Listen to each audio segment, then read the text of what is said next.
Welcome back to Fictional History 101. I'm your fictional professor, Aaron Johnson. Today, we'll be having an extra credit lecture on Mobile Suit Gundam. Our focus? The Zeon asteroid base Axis, and the Zeon remnants who would flee there in the wake of the 1-year war. I believe we briefly mentioned Axis during our classes on the 1-year war, but we never really went into much detail on it. In UC 72, 9 years before the outbreak of the 1-year war, the Federation constructed a space station known as Axis. This was originally used as a mining outpost, and was constructed in an asteroid within the asteroid belt. However, it also came to serve as a stopping point for the Jupiter energy fleet, as its place between Jupiter and Mars made it an ideal place to resupply during the long trips from the Earth sphere to Jupiter. We'll talk about the Jupiter energy fleet more another time. For now I want to just focus on Axis. While Axis would serve as an important, if minor, installation for Zeon, it would see little use during the 1-year war. It wouldn't be until after the Battle of Abawaku that it would gain any significance.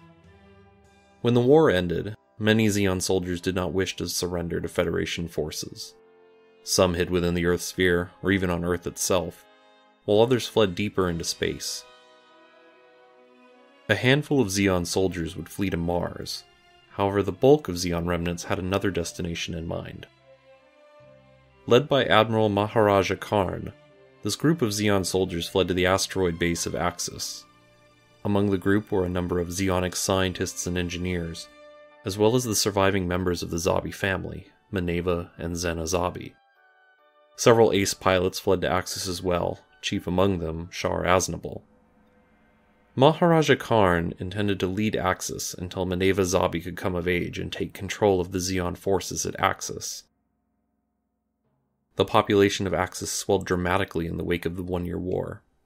While there are no official numbers of the staff that worked at Axis during and prior to the 1-year war, by the time the scattered Zeon forces had arrived, Axis's population had exceeded 30,000. While it had been used as a way station for the passing Jupiter energy fleet, it was not intended to house such a massive influx of people. Food shortages were rampant, and disease was widespread in the crowded living conditions of the asteroid. This would result in a number of deaths, and contributed to the death of Zena Zabi in UC 80.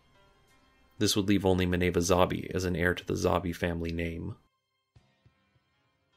By the end of UC 83, the smaller asteroid Musa would be linked to Axis.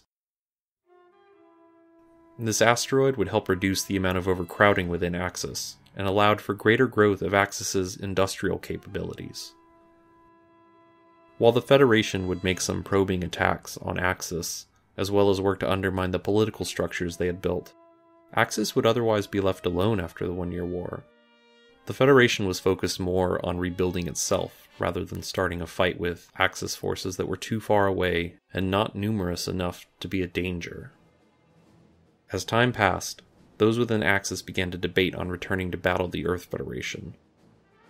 Maharaja Karn and Shar Aznable argued against returning to the war so soon, if at all, while others such as Enzo Barini believed that it was time for those at Axis to begin the war anew. While fighting broke out between the two factions, those who favored waiting won out. However, it was not without casualties. In UC 83, the pseudo-leader of Axis, Maharaja Karn, passed away. Though he did not die as a direct result of the fighting, his failing health and high stress of the situation caused him to pass away. In his place came his daughter Haman Karn.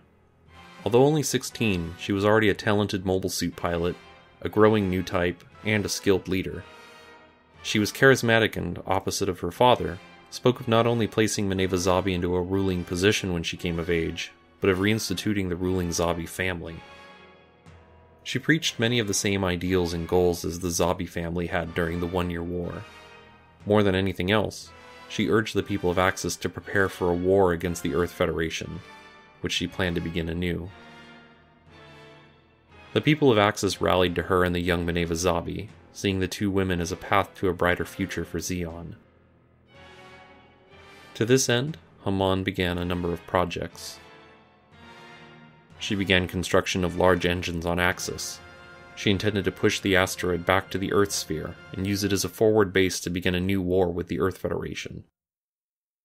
In addition, the forces at Axis developed new weapons for use in this upcoming war.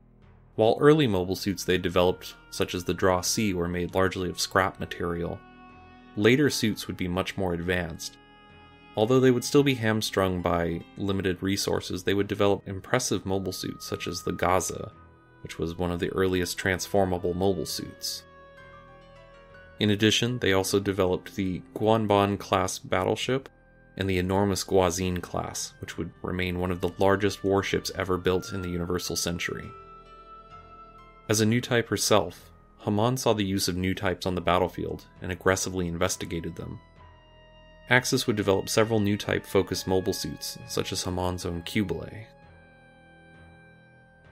While Haman would ask Shar Aznable to head to the Earth sphere to serve as a spy for Axis, Shar had grown disillusioned by the return of the Zabi family ideals, and would desert the Axis forces with a number of pilots. Early in UC-86, the engines would be completed, and Axis would begin its trip into the Earth sphere. It would take nearly 2 years to arrive, but late in UC-87, Axis arrived in the Earth sphere. With a rebuilt army, new mobile suits and ships, as well as startling develops in new type research, the Axis forces that arrived would be a deadly force, despite their size. With roughly 30,000 people on Axis, it would be difficult for Axis to take over the Earth sphere, but Haman had more than a few plans in mind. We'll go into the role that Axis played in the Grips conflict later. For now, I'd like you to keep Axis in mind when we start talking about what was happening around Earth during the year after the 1 Year War, as they'll play a very important role in the events of the Grips conflict and events that occur after. Thank you for joining this extra credit lesson. I hope you learned a few things about Zeon Remnants, as well as Axis. I haven't decided on our next extra credit lesson, but I am leaning towards covering the new type research that had been occurring in the Earth Federation. We'll see when the class comes a little closer, though. For now, thank you all for coming to class, and please don't forget to study.